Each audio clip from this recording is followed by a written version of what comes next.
I remember doing a video.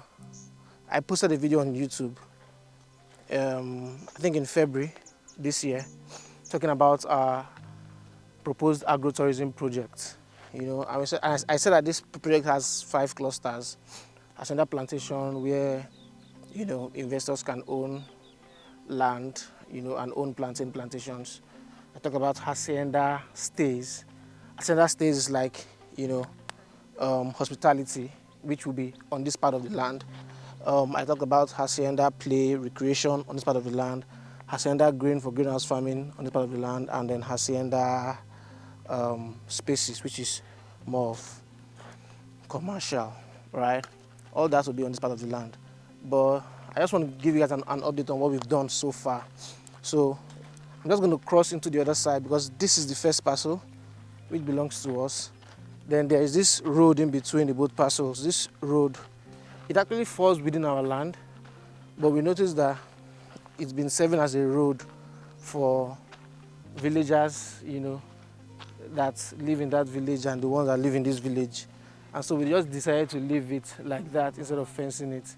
It also serves as a corridor for us.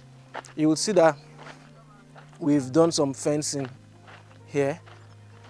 The reason we are using chain link fencing because this land is over 100 acres of land, and first of all, block fencing is just going to be cost effective, or it wouldn't make sense, you know, to fence like that. Besides, before we decided to use this fence, I had to go to 2 different similar projects.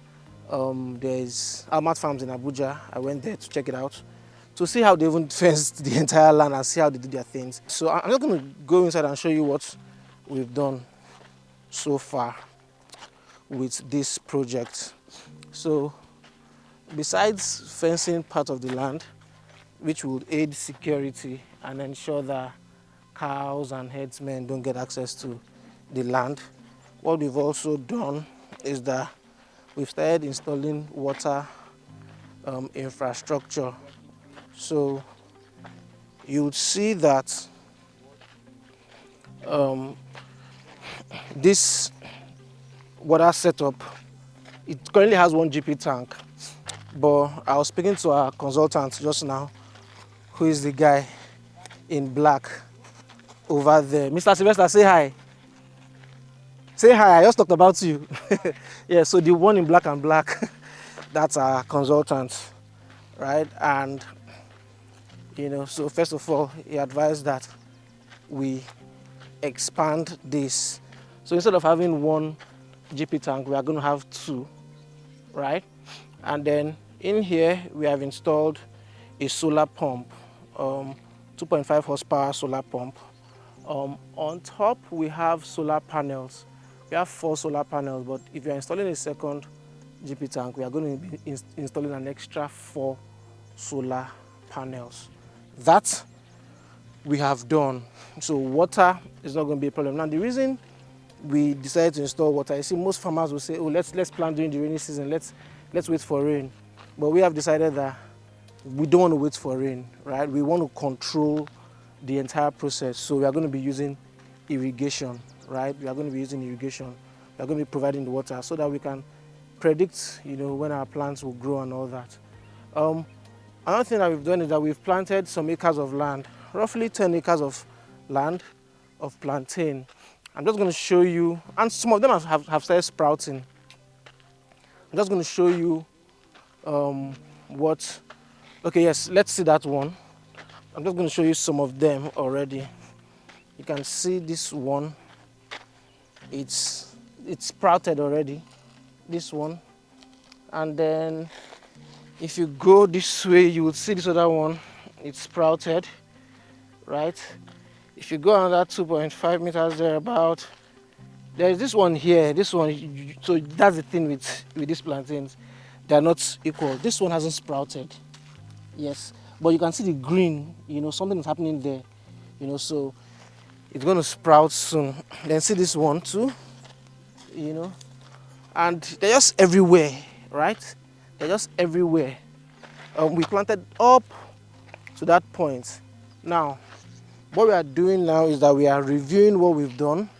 So we are expanding our water capacity to ensure that we can produce more water. Then we are getting ready to install irrigation lines for all the plantains. However, before we install irrigation lines, we have to, design the architecture. So how are pipes going to go, where are we going to put tanks to support the water, that is going to flow, along these irrigation lines. Another thing is that we need to wait for the plantains to at least get to close to my knee level. And that's what our expert has said. At least the smallest one should be that first one I showed you, so that they can trace the irrigation lines. Now that's what we've done so far. We also have security men on site to protect this place. Now, by the end of, when we plant everything we intend to plant, we would have planted all through, down to the end, around 50 acres. Actually, I decided to cut it off at 40 acres so that we plant like 10 acres of just vegetables, because we want to have like a vegetable farm where we have pepper, we have, garden egg and stuff like that. That is different from the Hacienda grain that we want to set up. Now, let me tell you something about, what we are doing, because we are also planning another project. We call it Palm City, where we are going to plant oil palm. Now, the reason we are doing this, which is acquiring lands in areas that most people are not going to, and setting up, agro projects there, is one, for strategic land ownership. Now think about it like this. Over the past 5 years, 4 years, 5 years, I've been talking about investing in Ekpe and all that. Now imagine that long ago what we had done was that we had set up, projects like this in Ekpe when nobody was even going there. We probably would have bought up all the land, done our titles, and then we own this land. But that didn't happen, so that's fine. So now we want to, first of all, own land strategically. So it's like strategic land ownership, right? You go into places people are not going to, and own the land. Secondly, I believe that every asset you own should be income generating, right?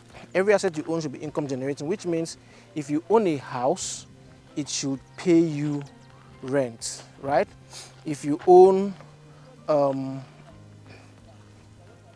say, an apartment, yes, it should pay you rent. If you own anything, let's say you buy a car for Uber, right? The car should pay you some form of money. This one is in terms of revenue, right? If you buy a car to use, that's not an asset, it's a liability, because it's not paying you. Yes, it's a necessity, it's something that you need to use, but yes, it's not paying you, it's not an asset. Same thing for the house you live in, right? Unless you know how to use the house you live in to generate income. So that same thing goes for land. I believe that when you buy land, while we wait for the land to appreciate, I think there's something that we can do, to get it to generate income. And that is, and one of those things is agriculture, right? Besides renting out the land, besides doing all other things on the land, maybe rent out to churches, event centers, and the rest of them for it to generate income for you, agriculture is one of those things. And that's how I came up with the whole term, the whole idea of agro-real estate. So it's real estate because you're buying the land and you're going to benefit from the appreciation of the land. It's agriculture because we are planting on the land, we are performing agricultural operations on this land. But what is most important is that the land is giving us some form of income, right?